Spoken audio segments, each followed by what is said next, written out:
come out to play, warrior.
Yo, yo, yo, what's good, Jams? Back again, another episode of Crypto and Down. It's been a long time. I feel like I said that every time we stream. I feel like we streamed 2 to 3 times in the past year, but hey, life comes at you fast. But anyway, it's good to be here with all the crypto rascals, crypto warriors, everyone out there who's watching. Appreciate the like, share, subscribe. Appreciate the streams. Shout out to Africa 2025. What's up? Satoshi Moto Black in the chat.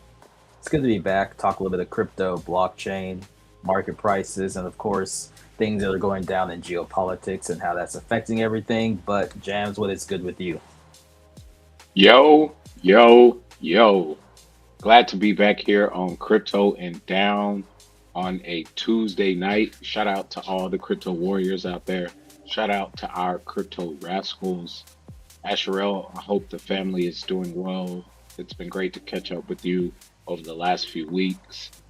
We are staying cool here in Texas, staying away from the wildfires. Prayers out to all those who are impacted in Palo Pinto counties out in north, west, kind of central Texas. Really just want to hop on here tonight, talk about the crypto markets. Lots of exciting things happening in the markets for things to for people to be aware of. But Asherelle, you're in charge tonight. You got me on stream. Yeah, We're back outside. Here we are, baby. Life is good. Shout out to the Rangers, currently down but fighting for a first place spot. And hope everybody out there is doing well. Shout out to Africa 2025 J4W, and shout out to Satoshi Moto Black. Good to see some of our OG crypto warriors in the chat as well. Yeah, definitely for sure. We'll try to keep it short and sweet. I know we always say that, but we get going and sometimes we can't stop. But like you said, a lot of interesting things going on in the market. Bitcoin back again. Some people are speculating they may be back in the bull market, or maybe it's just a little tease before we drop a little bit lower. But within all that, there are definitely some interesting projects that are still going on out there through the past few months in the down market, and products as well when it comes to cryptocurrency. I think we're waiting for the Clarity Act to get passed and hope they get that pushed through to bring a little bit more, let's say, stabilization to the market, and hopefully not hollow out the entire blockchain space in this country. So hopefully that gets passed soon, just to give a little bit more juice, not only to the markets, but just to the different entrepreneurs, the developers, and so they can have some clear guidance as far as what they can and can't do, and set operating rules to run into the future with. So we'll be talking about that for sure over the next couple of years. But I think if that doesn't get passed this summer, it may be a wrap for crypto when it comes to the markets for a long time. Satoshi Moto Black says, nah, the floor is 60K, but Larry Fink is talking really big on moving capital back to BTC. Absolutely. Lots of things for us to talk about in the markets as a whole. Um, Excited to look at prices as we go through the Bitcoin charts and other prices. I'll provide some context and additional analysis as we go, but we're in your Let's hands, man. Yeah, let's do it. Let's get to the markets real quick, and we can run through those pretty fast here. Let us know what you think. Um, yeah, what's up? What do you think so far? Here is what we're looking at when it comes to Bitcoin. I was just looking at it. We were down to 78. Now we're back up to 79,000. Yep. What's it looking like? Yeah, it's been a really exciting couple of weeks after a tale of two halves, really, for the cryptocurrency markets and Bitcoin specifically. As of today, August 2026, Bitcoin is trading, between 78 and 79,000.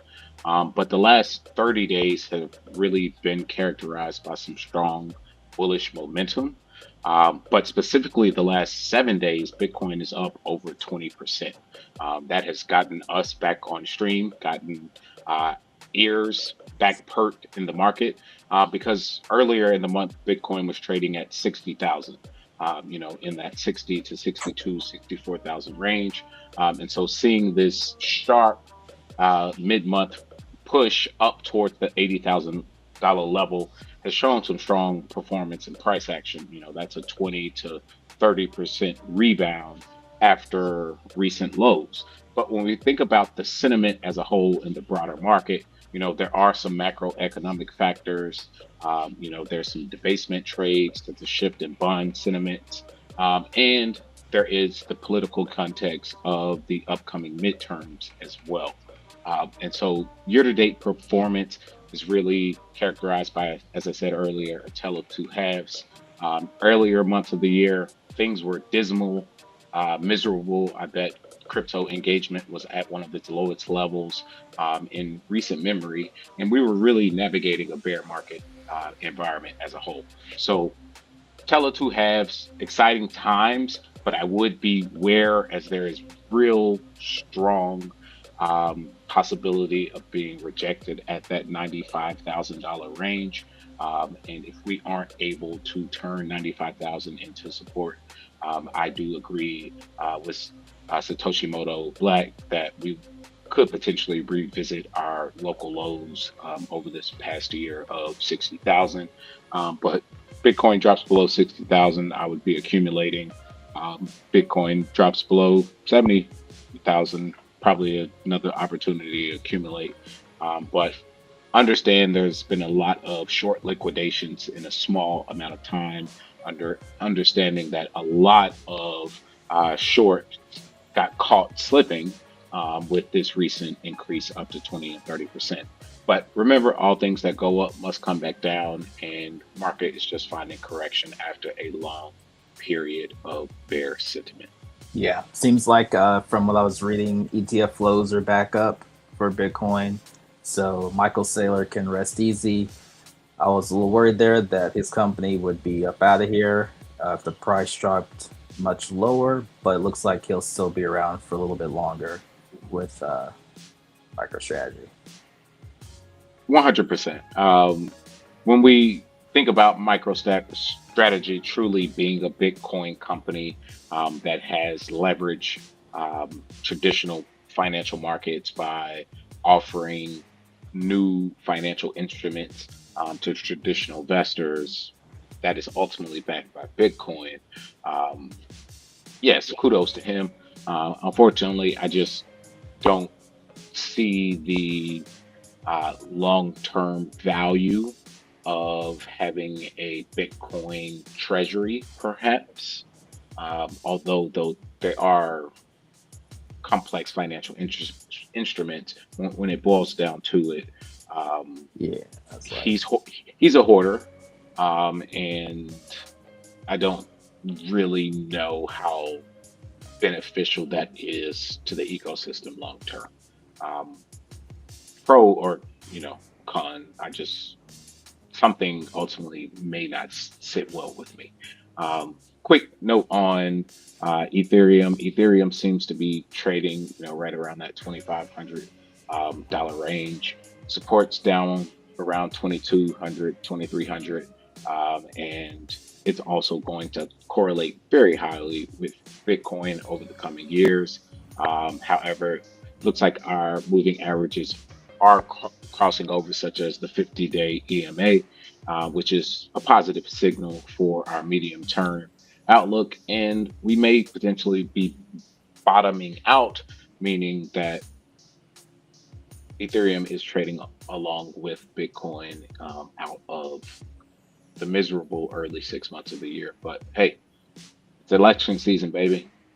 Yeah, there's we can talk about ops. These top two have been around at the top when it comes to market cap for a long time. Even back in 2021, 2022, when we were first starting streaming and talking about crypto. Well, what's interesting, if we want to skim through, we always talk about Tether. That's still a strong contender, market cap wise and volume wise. When it comes to stablecoin leader USDC. Now the Genius Act passed, and that has to do mostly with how stablecoins are going to be stored and utilized by banks and the regulations around that. The Clarity Act will probably shed more guidance on the rest of these different blockchains when it comes to Solana, Tron, Hyperliquid, Dogecoin still holding up here. Question: what's Ring? That's a great question. I just saw that. I don't even know. Oh, we got a new cryptocurrency being discovered in real time. Rain is a fully decentralized prediction protocol built on Arbitrum. All right, pass. So is this the top? That's an interesting thing too to consider with these different projects. Prediction markets have been all the rage. Between Poly Market and some of the others. We may be reaching a top there if we start to see some of these. There's a glaring metric there that sticks out astronomically to me, and you're right there hovering on it. What I've learned from you, I'm applying to this as we look at it in real time. 46 million in volume over the last 24 hours.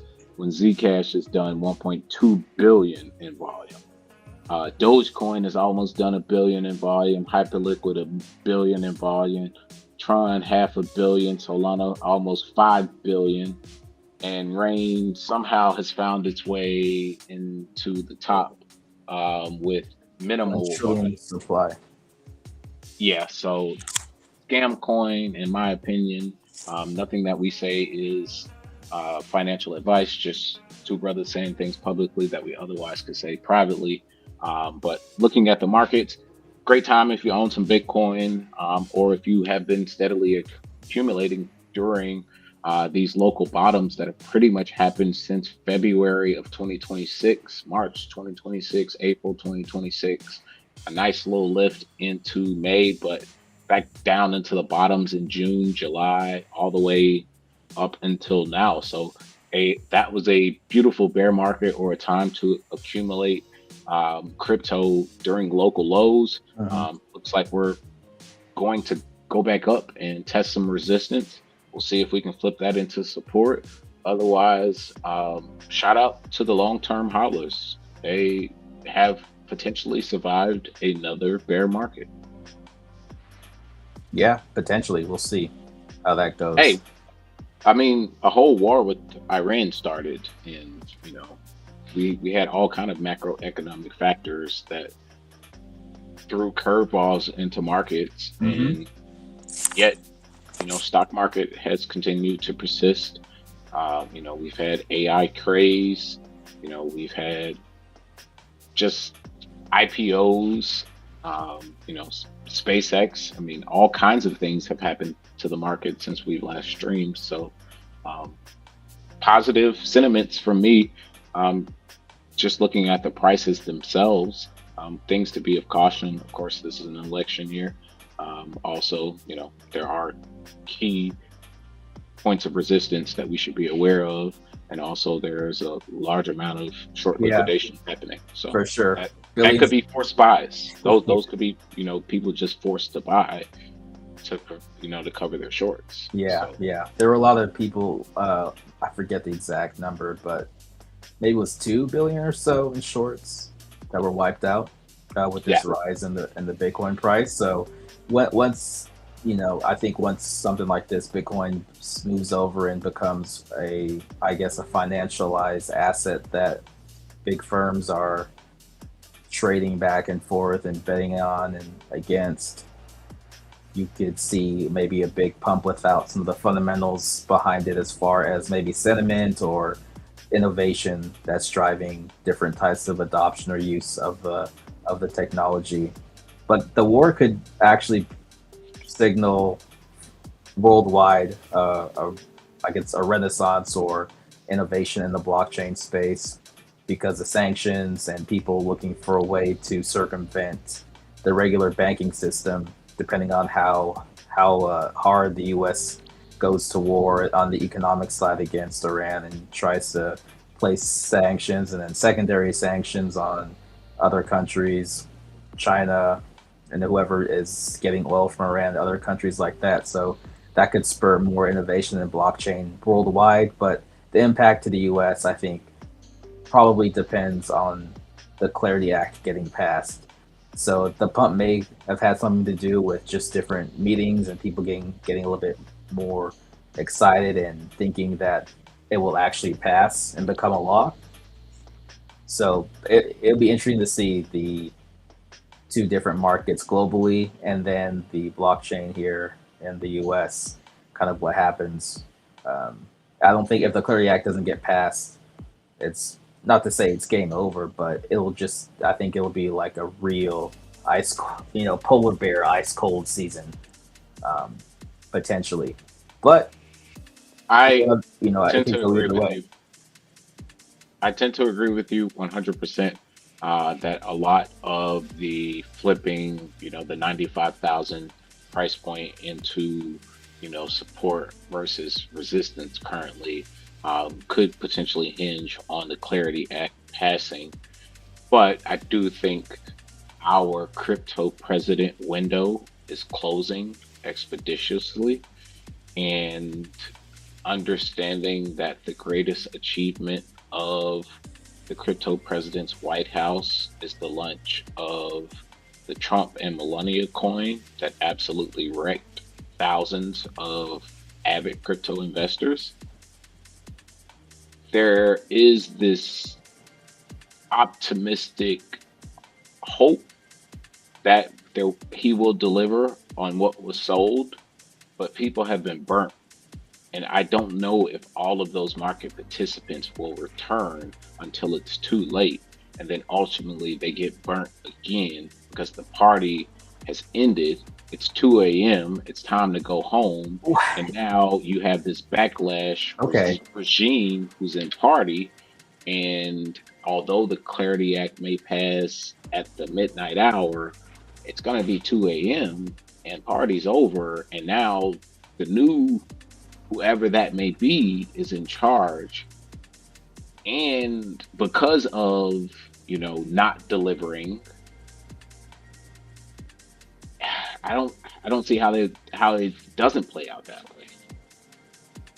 Yeah, well, first I'll break it into two camps. Well, I think we gotta break down the investors into, let's say, gamblers versus maybe cautious people, or maybe, so if we want to say, sophisticated investors versus the people chasing gains potentially.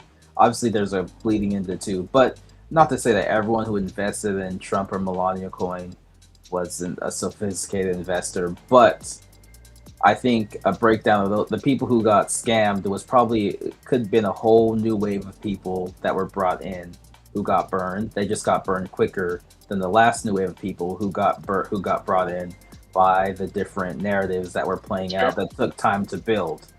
So Very fair. I would Very say fair. every cycle there's a narrative. People get in, get burned. Some people leave. Some people stay. Right? The enthusiasm definitely wanes, but there are still people who are there. Now, what I'm more talking about, I think, is is that piece where the people who are not the fickle investors, the people who are chasing games, the people who are on the what's that? What was that platform that was just pumping out coins where you could stream? Forget it. That was on the Pump fun. Solana. Yeah, Pump Fund. It's like those type of people versus maybe people who are looking at The degenerate crowd. I know exactly who you're yeah describing. projects that have like particular use cases. But and I think we haven't seen it particularly where you say we look at things like Filecoin or different crypto or blockchain projects that you could say have like a real world use case and are actually trying to innovate and move things forward in the technological sense where they're trying to do something new and different versus pump the price. Those Trueflation, for example, with their Truth network, we used to look at Trueflation before they brought out their the whole Truth network. But those are the projects that are slower building and slower burning, where the price does not reflect the potential value and the actual innovation that the people are trying to do utilizing blockchain. So, I mean, this could come down to where you could say the people who have diamond hands will win out in the end. But for example, there's a lot of those different projects where it's like they may not pay off right now in the short term, but maybe doesn't matter who comes into office if we're projecting out 5, maybe or so years when they actually have been built out. You can see Yeah, it but the in terms capital of those. cycle moves too fast. You know, that's what has happened over the last, let's say, 6 years post COVID, is everyone was investing in coins on roadmaps, on the hopes that Yeah, this yeah, NFT was going to become my real world yeah, asset that then we were going to use to unlock yeah, portals in Puerto Rico or whatever this, yeah, and I'll give you a more recent example. Let's say, for example, Helium. Helium is a great project doing, real deep in technology in society today. There are physical products being sold, there are real cryptocurrency being traded. However, is AT&T going out of business? Is Verizon going out of business? Like, are at what point does the reality have to match the optimism when the price ultimately doesn't match the optimism? It matches the reality. And so I think we were in a spot 5, 6 years ago where price didn't have to reflect reality. It was okay for it to reflect the roadmap and the optimism of what could potentially happen. But now with AI and the rapid delivery of products, services, um, s- speed to value, capital left investing in hope and roadmaps and started investing in things that are actually shipping. And so yeah. if you're not shipping and you're just making roadmaps, you're not going to have any capital. So the money's price potentially will never go up is what I'm saying. Because why would people continue to invest in hope when we have AI delivered robots that are actually doing real work? Or if we have large language models that are actually solving real problems. Like, I,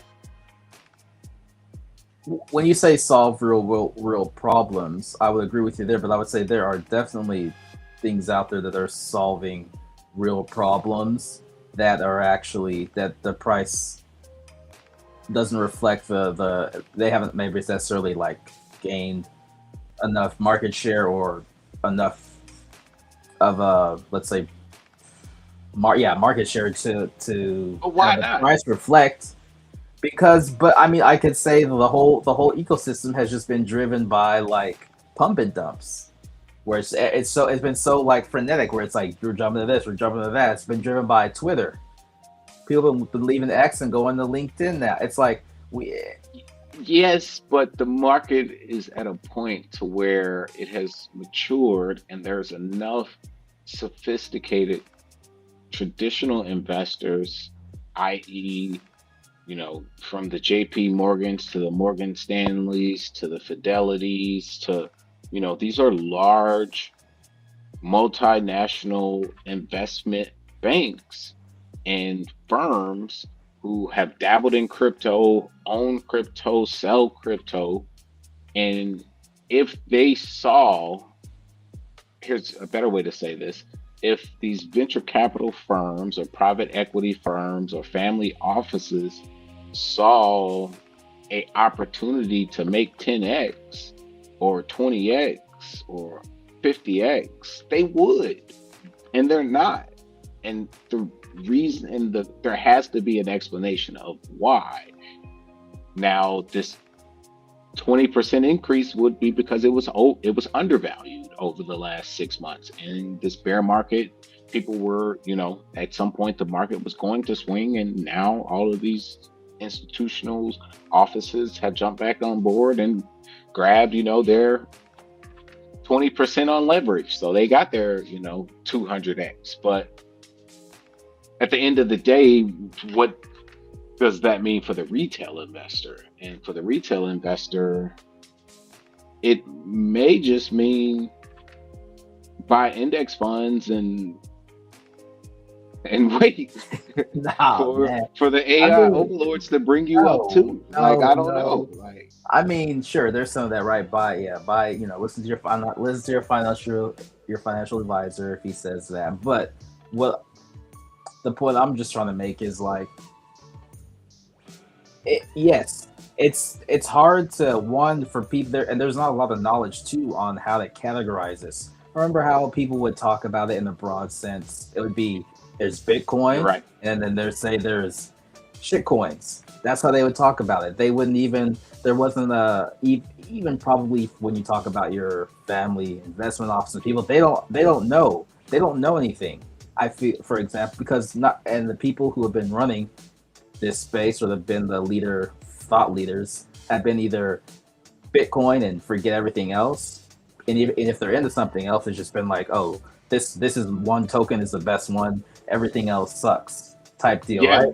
No, So it's no, you're like no making a one, no valuable one, no point. one You're sat making a down and valuable broken point. down the market to be like, okay, hey y'all, these aren't like stocks. This is a whole different set of things, right? When it comes to the private key and the blockchain and your wallet and how you can access these things, it's different. It's not real live ownership in the sense of like a stock certificate or a bond. It's totally different. So once you get past that hurdle, and then you realize, okay, how can this blockchain technology be applied? People have ran and done so many random things. And when you're saying yes, the market is sentiment versus reality, we were at a point where a picture of an ape was going for $3 million. millions of dollars. Like, what are we doing here? A picture of a monkey was going for Yeah. millions of Yeah. dollars. That's what it was. So I maybe it's like, yeah, we're at a reality point right now where it's like, okay, yes, this is a value. This is the price. The price is the price. They say the price is the price. So we're at a point where it's like, hey, real work has to be done, and maybe a lot of time was wasted for the past decade on just like frivolous stuff that didn't Chasing paint. the Yeah, golden goose or kind of. however we Yeah, want to call it. And and I yeah, think you made a very good point there that oftentimes we talk in generalizations, which does a disservice to the products and projects out there doing real work. And I want to get away from that for a second by actually breaking out the various kind of categories of crypto coins. And this is, you know, elementary to you. You know all of this information. But for those out there, this could be educational or informational. And so all crypto coins are not created the same. Of course, there are scam coins that you should stay away from. And then there are many ways for you to be um, fooled or parted ways with your money. And so here are just a couple of the sectors or ways that you can begin to research and understand the various types of crypto coins, projects, and tokens. So you have layer one blockchains. Those are your base networks that process transactions and support applications. Some of your layer one blockchains include Bitcoin, Ethereum, Solana, Avalanche, Cardano. And then you have layer two networks that scale existing blockchains with faster and cheaper transactions. Some of those layer two networks are Arbitrum, Optimism, Polygon, and Base. And then you have your transactional payment coins, actual digital payments, transferring value peer to peer, person to person. Think of that as Bitcoin, Litecoin, Bitcoin Cash, and even XRP. And then you have what is known as stable coins. These are tokens that are designed to maintain a stable value, usually against the US dollar. So you have USDT, known as Tether, you have USDC, which is issued by Circle, and then you have DAI, DAI. And then you have the big broad world of DeFi, um, decentralized finance. It's lending, borrowing, trading, derivatives. That's Uniswap, Aave, Maker, Compound. And then you have your DEXs, your decentralized exchanges. And those enable peer-to-peer token trading without a traditional intermediary like a bank. And that's Uniswap, PancakeSwap, Perv. And then you have oracles, you have your gaming tokens, you have metaverse tokens, you have NFT platforms, you have privacy coins, you have AI coins, you have DePIN, which is decentralized physical infrastructure coins such as Helium. You got your exchange tokens, you got your staking tokens, you got your interoperability bridges, you got meme coins, you have real world assets, and then you even have your social and creator tokens, and then all the way down to governance. So think about that.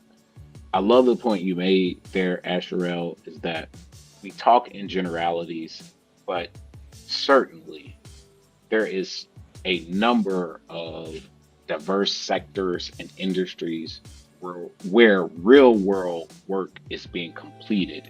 And to group everything together as a scam is a disservice, and also doesn't tell the whole picture. So appreciate that opportunity. Yeah, that was a good run through. Yeah, and it's there's a lot of stuff out here, right? If you go on CoinMarketCap or CoinGecko, there's thousands of different tokens listed. So even with that, it's hard. Whether you've been here a few years or just come to it just to filter out and figure out, okay, what is what's interesting. And like you said, it is helpful to break it down by industry, and then you can take a look within the industry to see. Hopefully, we can do some more streams. I'll maybe post about it and write about it, but you can definitely see some of the metrics as far as the different developers, who has the fastest blockchain, and some of those metrics too can help you try to hone in on, okay, where is the work actually being done?